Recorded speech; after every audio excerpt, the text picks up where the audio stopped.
हबीब साहब, मलिया लोधी साहिबा से भी हमने गुफ्तगू की और डॉक्टर अब्दुल बासित साहब से भी गुफ्तगू की। मलिया लोधी साहिबा ये कहती हैं कि अपना घर हमें दुरुस्त करना चाहिए पहले, उसके बाद फिर हम बाकी मामलात की तरफ जाएं, जबकि डॉक्टर अब्दुल बासित साहब ये कह रहे हैं कि हमारे में अहलियत ही नहीं है। दोनों बातें दरअसल एक ही हैं और ये इस बात का एतराफ़ है कि हम कितने नालायक हैं। उसकी वजह यह है कि पाकिस्तान के बारे में इतनी बड़ी कॉन्फ्रेंस हो रही है, क्या आपको अब तक ये इल्म है कि आपके वज़ीर ख़ारजा ने आपको बताया हो कि दरअसल ये ऑब्जेक्टिव्स हैं जो हम हासिल करना चाहते हैं? जी। SCO कोई आज तो प्लान नहीं हुआ, इससे पहले काफ़ी अरसे से पता था कि पाकिस्तान के अंदर ये मीटिंग होनी है।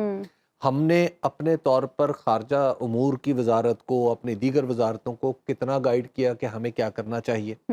आप देख लीजिए कि इस तरह की कोई एक्सरसाइज हमें नज़र नहीं आ रही।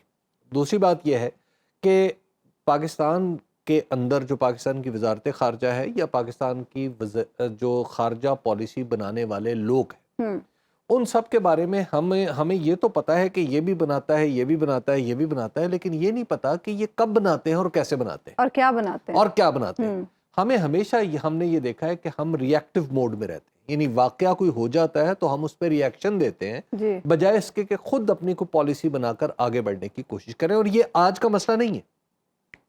अगर आप जनरल अयूब खान ने, चूँकि अपनी डायरी, उनकी जो डायरियाँ छप चुकी हैं, उसमें बड़े बाज़ अंदाज में जगह जगह वो खारजा पॉलिसी के बारे में वो लिखते हैं, उनके नोट्स हैं, तो उसमें पता चलता है उनको देख के कि उस वक्त भी पाकिस्तान के पास सिर्फ एक ही पॉलिसी थी, वो ये थी कि हमने इंडिया के अगेंस्ट रहना। अच्छा। यानी हमने सिर्फ ये तय कर रखा है कि जो इंडिया का दोस्त है वो हमारा दोस्त नहीं हो सकता, और इंडिया की तरफ कोई जाएगा तो हम उस पर ऑब्जेक्ट करेंगे, और दूसरी बात यह है कि हमें असला चाहिए। ये उनकी अप्रोच थी। उसके बाद भी हम देखते हैं कि मुसलसल पाकिस्तान के अंदर एक ही अप्रोच है कि हमें या तो इंडिया की तरफ जो भी जाएगा वो हमारा दोस्त नहीं होगा, इंडिया की तरफ जिसने भी जाने की कोशिश की, जिसने हाथ बढ़ाने की कोशिश की, तो हमारा दिल चाहता है कि हम उस हाथ को रोक लें। और उसके बाद फिर हमारी अपनी माजी में तो ये वाहिद एक ही चीज़ रही कि हमें असला मिले, हमें मिलिट्री इक्विपमेंट मिले, वो भी बड़ा ज़रूरी था। अब लेटली हमारे यहाँ एक नई ज़रूरत ने जन्म लिया है और वो हमारी खारजा पॉलिसी को डिटरमिन कर रही है, और वो ये है कि हमारे पास एक चमकता हुआ प्याला है, बल्कि वो चमक भी नहीं रहा, हम जो लोगों के सामने रखते हैं कि जनाब इसमें कुछ खैर डाल दें, ये हमारी हालत हो गई है। तो अब हम जब इकोनॉमिकली हम वीक होंगे, जब हमारे मुल्क के अंदर SCO हो रही होगी और हमारा जो वजीर दाखिला है वो नारे तो SCO के लगा रहा होगा, लेकिन पकड़ एक पॉलिटिकल पार्टी को रहा होगा, और उसके बाद कराची में हमारे जो दोस्त मुल्क, अहम तरीन दोस्त है चाइना, और उसके 2 इंजीनियर्स वहां पे कत्ल कर दिए जाएंगे, दहशतगर्दी के वो भेंट चढ़ जाएंगे, तो आप जरा बताएं ना कि इसका क्या मतलब है। इसका मतलब यह है कि हमारे वजीर दाखिला ने भी तैयारी नहीं की हुई। वो किस चक्कर में पड़े हुए हैं, हमारी वजारत दाखिला किस चक्कर में पड़ी हुई है, और हमारे सामने चैलेंज कौन सा है, इंटरनेशनल। तो अब आप खुद तरजीहात का तयन कर लेना कि वो क्या है।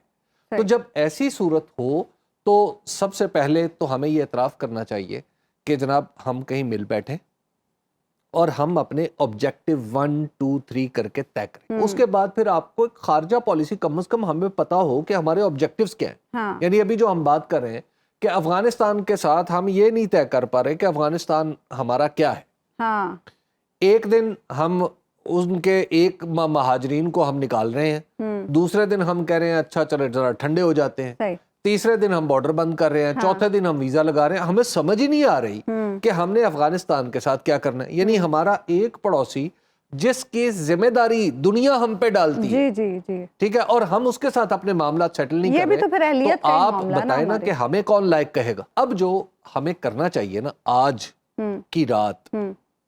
की रात ये करना चाहिए कि हमारे सारे लोग बैठे और कम से कम SCO की वेबसाइट देख लें। अच्छा। कम से कम ये कर लें। वजारत खारजा के वो अफसर जिन्होंने हैंडल करना है, हमारे सेक्रेटरी खारजा, हमारे सेक्रेटरी दिफा, हमारे और लोग और इदारों के लोग जो इस पॉलिसी से मुंसलिक हैं, उन सब को चाहिए कि आज वो SCO की, शंघाई कोऑपरेशन ऑर्गेनाइजेशन की, आप सबसे पहले तो वेबसाइट देखें।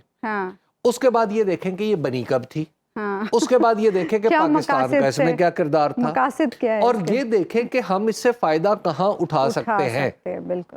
تو سب سے پہلے اگر ویب سائٹ بھی دیکھ کے یہ 2 دن آئندہ کے ایس سی او کانفرنس میں گزار لیے ہماری وزارت خارجہ نے اور اس سے متعلقہ دیگر شعبوں نے، تو میں سمجھوں گا کہ پاکستان نے واقعی کچھ اچیو کیا ہے، کیونکہ اب تک مجھے ایسا لگتا ہے کہ ان میں سے کسی ایک نے اس کی ایس سی او کی ویب سائٹ بھی نہیں دیکھی ہوگی۔